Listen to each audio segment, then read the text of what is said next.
I tell you what, if you are in the market for a small SUV with a premium badge in Australia right now, you've got quite a bit of choice from brands like Audi, Mercedes-Benz, Peugeot, you name it. BMW has not one but two small SUVs on offer. There is the recently released X1, which is a bit more of a traditionally shaped small SUV, and there is of course the X2, which is their coupe style model. Now, the first generation BMW X2 didn't really set the world on fire in Australia, but this second generation version is quite literally designed to grab your attention. So the headline act with the new generation model is the all-electric iX2, the first time the X2 has been offered as an EV. But if you're not quite ready to make that switch to electric, BMW Australia will sell you two petrol grades. We are driving both the iX2 and the M135i, which is the performance variant. And we're going to find out if BMW got it right with this new generation X2. So there are a bunch of grades offered in Europe that we probably won't get in Australia, including a diesel, because nobody seems to buy small diesel SUVs anymore. But you can get one of two petrol models and one of two electric vehicles. So, which one of these X2s is right for you? At this international launch event, the only two grades available to drive were the iX2 xDrive 30 and the X2 M35i, so that's what we'll focus on when it comes to drive impressions. But let's look at the details of the whole Australian X2 range. It all starts with the X2 xDrive 20i. That 20i kicks off from $75,900 before on-road costs. For that, you get niceties like a sports leather steering wheel, dual-zone automatic climate control, satellite navigation, automatic tailgate, 19-inch alloy wheels, 4 USB-C ports, and an uptick in the number of driver assistance systems and digital services compared with the previous model. The X2 M35i xDrive is the sportiest petrol-powered model, and for that you get a spicier turbo petrol engine for faster acceleration. As a result of that performance focus and the extra kit like 20-inch alloy wheels, a 12-speaker Harman Kardon sound system, leather upholstery and a panoramic glass roof, pricing jumps to $92,900 for the M35i. The most affordable iX2 is the eDrive 20 that kicks off at $82,900. And the iX2 xDrive 30 dual motor all-wheel drive is $85,700. Both of these currently fall under the luxury car tax threshold. There are a few options and option packages across the range that can quickly push these prices up. The X2 takes a more premium position in BMW's range to the very closely related X1. So the X2 xDrive 20i costs $5,500 more than the same X1 grade. But the X2 M35i is only $2,000 dearer than the equivalent X1. For the petrol models, pricing is a little higher than similar swoopy small SUVs like the Audi Q3 Sportback, but not by a huge amount. As always, you'll find more details on standard gear by grade in my written review at carsguide.com.au. So when I told my colleagues and car-loving friends that I was coming to Portugal to drive the new X2, it was quite a mixed response. Some people quite like this new design and other people are not fans at all. It's a huge redesign and BMW is going in the direction of what it's done with the X4 to the X3 and the X6 to the X5. So if you remember the original X2, it was a very different design and it had a weird kind of thing where the glass house felt like it was squished into the car somehow, and it didn't look at all like an X4 or an X6. So BMW has remedied that in a big way with the new model. So as you can see with this really bold front end, it's quite flush and upright, very different to the previous one again. It's got some quite dramatic headlight treatments there and of course a massive kidney grille. You can see this is the M135i, it's the performance version in this very, very bold Kermit green colour, which is quite fabulous. Big wheels as well, we get different sizes in Australia. So similar to the front, it's quite flush at the back here too, and it's got very much like a lift back sloping rear end, which again is very X4 and very X6. I love the taillight design, I think it's beautifully done. You've got a nice little spoiler here being the sporty version. I actually quite like this design. I'm not a huge fan of the X4 and the X6, but I think with the smaller proportions, this design actually works really well. The X2 has grown in size in a big way. It's 194mm longer, 21mm wider and 64mm taller than the outgoing model. Inside there are big changes too. It's now got elements introduced by the excellent iX SUV a couple of years ago. They include the curved display and a floating armrest with a control panel. Some of this will also be familiar from the X1. It's quite a stylish interior. There's a bit more going on than you'd kind of think. I really like the curved screen in this car. We've used the sat-nav, which has been fantastic here in Portugal. And that combined with the head-up display, which shows the direction and all of that kind of stuff, has been incredibly useful because obviously I've got absolutely no idea where I'm going.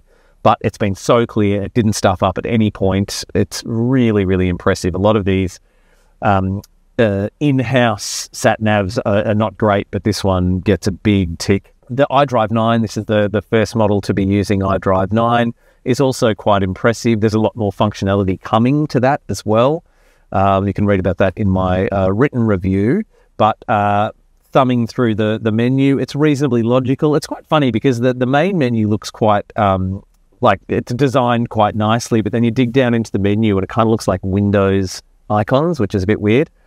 One thing I find funny about BMW models is how thick the steering wheel is. They love a thick wheel, and both the iX2, which I'm sitting in now, and the X2 M135i have quite a thick steering wheel. It feels nice, it looks good, and it's very BMW. This is quite high up the armrest, and again, this is the thing from a lot of other models, but you do get used to it, and I actually think it's quite a cool design. And obviously you've got this space under here that you can utilize for storage. On that, the storage is interesting because in here, you know, you can fit phones and kind of quite shallow items, but not a lot else. And so everything else is kind of left a bit exposed unless you use the glove box, which is a reasonable size for this sort of car. And I quite like BMW's phone charger. It's a very different vibe to every other phone charger I've seen, which is always flat, but this sits up vertically right here, and you hold it in place with a little latch there so it doesn't move around. So it's quite different and quite clever, but there is a risk that you could be distracted by your phone because you can actually see the screen. Two big cup holders, couple of USB ports here. There's also two in the back. I managed to fit my quite large bottle in the doors as well. But overall, really nice ambience, lovely design, and plenty of space across the front too. So it is still a small SUV, so the rear seat space isn't going to be massive, but it's not too bad. I'm sitting behind my 6-foot-tall driving position right here, and as you can see, I've got still a decent amount of knee room. It's just scraping the back of the front seats. There's not a lot of toe room in the iX2, but I can just kind of fit my toes under there. That's fine. Headroom is actually not too bad because they've sculpted out the roof here. So there's my noggin fits quite neatly in there. You'd be struggling if you were in the middle. So, you know, it is a 5-seater, but no one's going to want to sit in the middle of this rear seat, let's be honest. So let's think about it more as a 4-seater. In the middle here, you've got the fold-down armrest with two shallow cup holders here, and you've got the Isofix, of course, on the outboard seats. Again, a couple of USBs. You've got knee-level air vents down here, map pockets. My bottle did fit in the door cavity back here. Quite a high window line, so it's a little bit dark back here, but it's not really a dedicated family car, so I don't think that matters so much, but nicely done. When it comes to the boot, the iX2 only loses 35 litres of space compared with the petrol X2. The electric model makes do with a tyre repair kit, but the cables are housed neatly under the boot floor. Both the petrol and electric X2s have sizable boots with a wide loading area and excellent usable space. It feels big for a small SUV. 4 distinct grades means 4 distinct powertrain choices when it comes to the X2 range. Kicking things off is the X2 20i with its 2-litre 4-cylinder turbocharged petrol unit, making for 150 kilowatts of power and 300 newton meters of torque. It drives all four wheels via a 7-speed dual-clutch transmission and can get 100 kilometers an hour in 7.4 seconds. The xDrive M35i ups the fun factor with a 2-litre 4-cylinder turbo petrol unit, driving all four wheels via the same transmission as the 20i, all while delivering power and torque of 233 kilowatts and 400 newton meters. This helps the little SUV dash from 0 to 100 in 5.4 seconds. The iX2 eDrive 20 is powered by a 150 kilowatt, 247 newton meter electric motor on its front axle.